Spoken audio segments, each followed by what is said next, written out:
Pessoal, tudo bem? Estamos de volta com o programa Minuto Gestão com Cláudia Pereira. Esse programa que tem o compromisso de trazer as maiores personalidades e autoridades na área do direito administrativo do Brasil. E trouxemos hoje a professora e doutora Cristiana Fortini. Ela é doutora em Direito Administrativo, ela é professora, ela é vice-presidente do IBDA, Instituto Brasileiro de Direito Administrativo, e palestrante nacional, fala sobre esse tema, diversos temas na área do direito administrativo no Brasil inteiro. Professora, seja muito bem-vinda ao nosso programa. Vamos falar um pouco sobre a Lei 14.133, porque a lei atualmente é a lei mais discutida e mais debatida. E a primeira pergunta seria: quais são os eixos estruturantes da Lei 14.133 de 2021? 14.133, como não poderia deixar de ser, tem atraído a atenção de todos nós. Aqueles que já trabalham com a administração pública, no sentido de participarem do lado de dentro da administração pública do ciclo de contratação pública, aqueles que são contratados pela administração pública, participam de licitações, os estudiosos do tema. E a primeira coisa que me parece importante afirmar a respeito da lei, a fim de que a gente consiga compreender o porquê que ela tem determinados dispositivos em relação com os chamados eixos estruturantes. Por que a Lei 14.133 tem os artigos que tem os contornos que tem? Porque ela se sustenta em determinados eixos. São os pilares sobre os quais se apoiam os demais dispositivos na lei. E eu destaco para vocês 3 eixos mais relevantes da lei. O primeiro é a ideia de governança. É a ideia de que é preciso que as contratações públicas estejam antenadas ou em sintonia, não só com o planejamento estratégico do órgão, mas em sintonia também com as leis orçamentárias, que esse procedimento de contratação, esse procedimento licitatório, que a gente chama de metaprocesso, ele tenha um acompanhamento desde o seu início até o seu final, que exista um controle concomitante à realização dos atos, que exista uma gestão de riscos, que exista uma preocupação com a correta distribuição de responsabilidades. Então, todas essas ideias são ideias com as quais a lei trabalha e se destaca o papel da alta administração como responsável pela implementação de um ambiente que possa ser íntegro, que é responsável também pela realização de um procedimento licitatório e de uma contratação que esteja em harmonia com a ideia de probidade, com a busca por eficiência. Além disso, a gente pode destacar também como um outro eixo estruturante a questão da profissionalização. O administrador, e mais especificamente a alta administração, tem que se preocupar com a distribuição de competências, com a distribuição de responsabilidades, de maneira que as pessoas saibam o que lhes cabe fazer, até onde devem ir, quais são as atribuições que lhes são próprias. Mas mais do que isso, também há uma preocupação da lei com a profissionalização no sentido de preparação desses agentes públicos para que eles possam bem desempenhar esses papéis que lhes são conferidos. Daí se verificar, não só no artigo 7º, mas sobretudo no artigo 8º da lei, um olhar voltado a este tipo de personagem.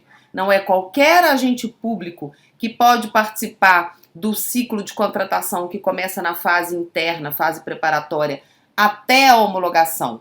Este período, que a gente chama de preparação e fase de disputa, vai demandar, segundo a Lei 14.133, especificamente no artigo 8º, um personagem que esteja num cargo efetivo ou no emprego que pertence aos quadros da administração pública, emprego de quadros permanentes da administração pública, mas mais do que isso, vai demandar que essa pessoa ela ou esteja capacitada para uma escola de governo, ou ela tenha habilitações próprias para o exercício das funções relativas a essas 2 fases, preparatória e fase de disputa, ou que ela esteja a ocupar um cargo que seja afinado, que tenha como atribuições exatamente a participação, a atuação durante essas duas fases que estão ali definidas no artigo 8º.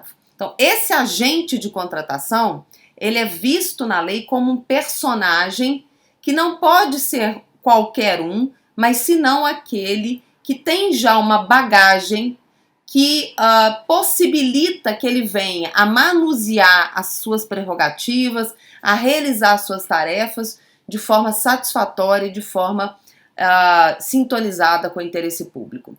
E a questão da profissionalização também aparece mais adiante, na parte dedicada aos tribunais de contas, quando se fala da importante atuação das escolas dos tribunais de contas como um locus preparatório, capacitatório desses personagens que deverão atuar em todo o ciclo de contratação e, claro, sem deixar de lado aqueles que surgem apenas no momento da execução e da gestão contratual, cujos requisitos, cujos atributos não são os mesmos do artigo 8º, mas estão lá alocados no artigo 7º da 14.133. E, por fim, uma preocupação com transparência, não só pela criação do portal, que obviamente fomenta a transparência, incrementa a transparência, mas porque se preservou um dever de transparência para além do portal. Então, nós ainda temos os sítios eletrônicos que devem receber os extratos de edital, por exemplo. Ainda temos a ideia de que os jornais de grande circulação também devem ser utilizados para que a administração pública diga do seu interesse em contratar e, com isso, faça com que os possíveis interessados acudam a esse chamado, como a gente tem outros dispositivos que são relativos à transparência. A ideia de termos uma forma eletrônica como regra de atuação confere uma maior rastreabilidade, isso está na mesma direção do que a literatura internacional sobre o tema preconiza, ou seja, está afinado com essa literatura, como a gente tem dispositivos esparsos que vão referenciar a questão da transparência.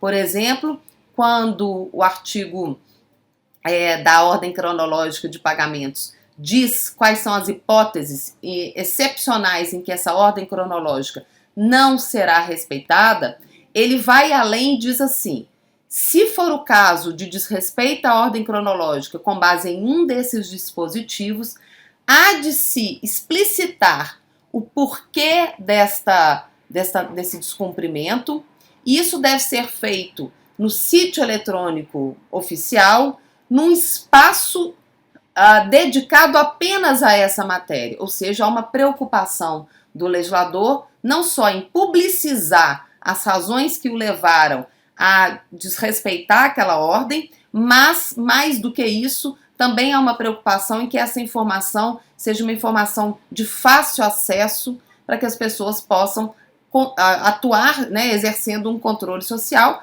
sem embargo do controle interno e do controle externo, que também é requerido pela norma. E a gente pode dar um outro exemplo de transparência, pensando em situações em que a lei faz menção a esse dever de informar de forma clara, de forma rápida, de forma ativa.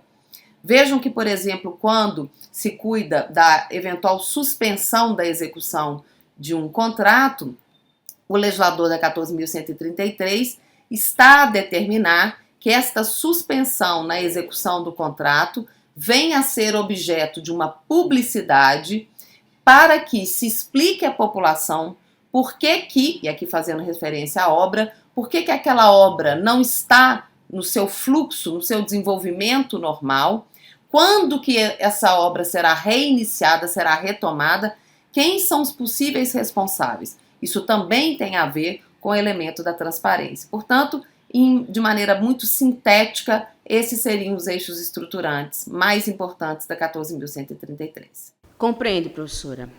Professora, a relação jurídico-contratual mantém-se marcada pela hierarquia da administração pública?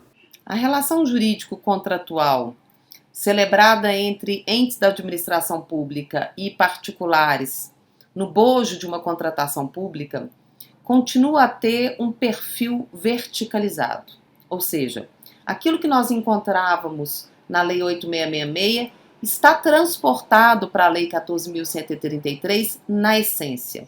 Eu me refiro às prerrogativas de que a administração pública pode lançar mão, considerando supostamente uma tutela do interesse público. Entretanto, a despeito de se manter este perfil, nós conseguimos detectar ao longo da 14.133 uma maior preocupação com o interesse privado também.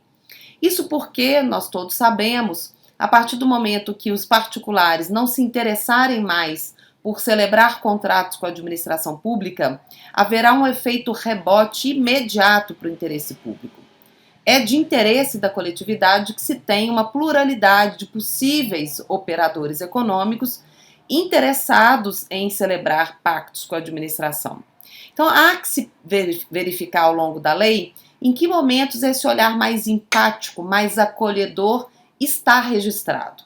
Quero com isso dizer que nós temos as prerrogativas, mas percebemos ao lado da preservação das prerrogativas conferidas à administração pública uma preocupação de também tornar o ambiente menos hostil, mais interessante para o setor privado. E eu quero destacar, por exemplo, a diminuição do prazo fixado na lei que permite, de certa forma, ou que é tolerante, de certa forma, com atrasos da administração pública, com inadimplemento temporal da administração pública. Se antes, na Lei 8.666, o particular, em tese, teria que suportar o atraso da administração pública pelo prazo de 90 dias, agora esse dever, entre aspas, de suportar esse atraso está reduzido para 60 dias.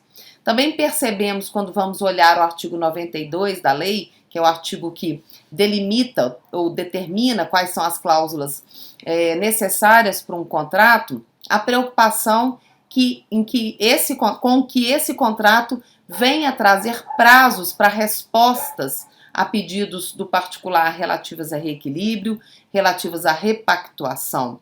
O fato também de se falar que o contrato tem que fixar um prazo para liquidação e um prazo para pagamento, que há de se ter uma atualização monetária na hipótese em que houver um pagamento tardio por parte da administração.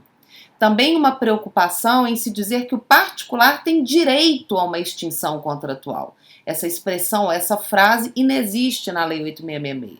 Então, o particular passa a ser detentor, ou tem isso de uma forma mais aclarada pela lei, o direito à extinção do contrato, quando, por exemplo, como eu havia dito, a administração pública retarda o pagamento daquilo que é de direito do particular por prazo superior a 60 dias. Então, essas são algumas das pérolas que a gente encontra pela lei que revelam uma tentativa de se harmonizar a proteção do interesse público com também a proteção ao interesse privado. Ok, obrigada, professora. Vamos para um rápido intervalo e voltamos daqui a instantes. Processos licitatórios em órgão público são sempre motivo de dor de cabeça. Controlar tudo que envolve esses processos é praticamente impossível. O Licite Legal surge como uma ferramenta imprescindível para resolver os problemas dos processos administrativos, incluindo as licitações. Com ele, você armazena os documentos na nuvem sem risco de extravio. O sistema é adaptável ao fluxo organizacional de cada unidade administrativa. Você pode visualizar a linha de tempo com indicação dos atos e prazos percorridos durante o processo administrativo. E ainda, controlar os prazos e quantitativos dos contratos ou atas de registros de preços. Você tem acesso às informações em tempo real de onde estiver. O sistema ainda oferece módulos de gestão de contratos e controle do envio dos processos licitatórios ao Tribunal de Contas do Estado, evitando multas e ações de improbidade. Ganhe mais segurança, eficiência e economia. Professora Cristiana Fortini, a nova lei de licitações, ela contribui de fato para uma licitação mais transparente e que atinge os objetivos da administração pública? Sim, a transparência é um importantíssimo aliado na salvaguarda do interesse público, para a salvaguarda do interesse público. E quando da primeira pergunta, eu destaquei a transparência como um dos eixos estruturantes da 14.133. Bom, a transparência, embora ela seja relevante, embora ela contribua para a salvaguarda do interesse público, ela não resolve totalmente. Eu posso ter perfeitamente um procedimento licitatório transparente, que atenda às diretrizes, inclusive internacionais, a respeito do tema, e não ter, ao final, um contrato que venha a cumprir aquilo que dele se esperava, que é o atendimento dos interesses da administração pública. Evidentemente que ao lado da transparência há de se ter uma preocupação com a eficiência do procedimento e com a eficácia do procedimento, que são ideias que se entrelaçam. Afinal de contas, a administração pública só dá início à licitação, à fase preparatória da licitação, porque ela tem uma demanda a ser atendida. Logo, a transparência por si só não resolve a pretensão da administração pública que é ter um contrato que, de fato, abrinde com aquilo que se esperava do contrato. Logo, há que se ter uma preocupação muito grande, não só com as duas fases, preparatória e de disputa, mas também com a execução e gestão contratual. Agora, seria o caso de perguntar, mas um procedimento que desde o início é transparente, ele não vai chegar à fase de gestão e fiscalização contratual mais apto a devolver à administração pública aquilo que ela esperava, atender os anseios da administração? Sim, mas só a transparência não basta. O procedimento licitatório, além de estar todo ele influenciado, inspirado pela ideia de transparência, ele tem que ser colorido por outras ideias. Por quê? É fundamental que exista uma boa descrição do objeto, é fundamental que se tenha uma boa fase preparatória, é fundamental que lá, ao fim e ao cabo, durante o acompanhamento do contrato, de fato a administração pública se faça presente. Quero com isso dizer que, ao lado da transparência, há outros ferramentais ou há outras preocupações que também devem impulsionar o administrador público a agir de maneira correta. Doutora Cristiana Fortini, quero agradecer a sua participação no nosso programa Minuto Gestão. Foi extremamente esclarecedora essas questões que nós discutimos hoje. E até a próxima semana com mais Minuto Gestão com Cláudia Pereira. Até lá!